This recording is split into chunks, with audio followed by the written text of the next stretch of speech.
ਵੱਡੇ ਭਾਈਜਾਨ काशिफ सुहेल साहब एक बहुत उम्दा शायर ने पंजाबी दे विच उर्दू दे भी मंजर आम दे नहीं आ सके लेकिन उन्होंने कुछ अशार मेरे को लाए तो मैं वो पेश करना चाह रहा बदर्स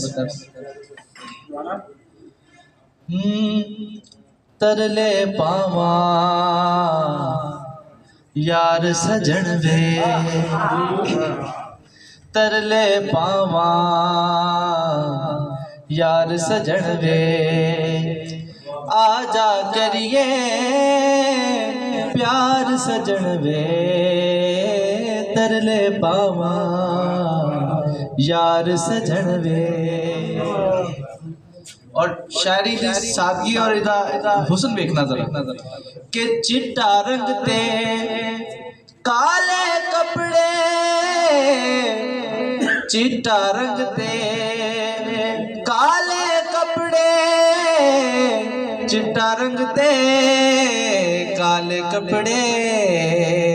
देवेगा तू मार सजन वे देवेगा तू मार सजन वे आजा करिए प्यार सजन वे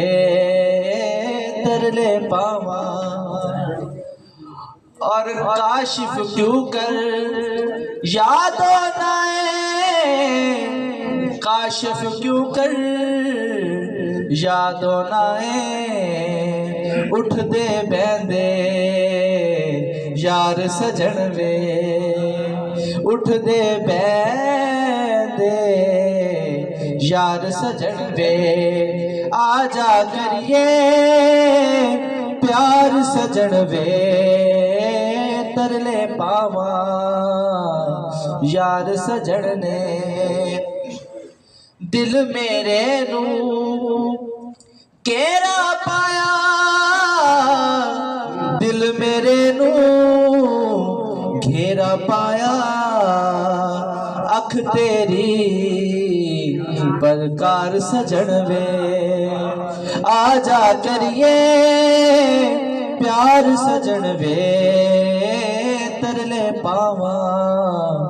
यार सजन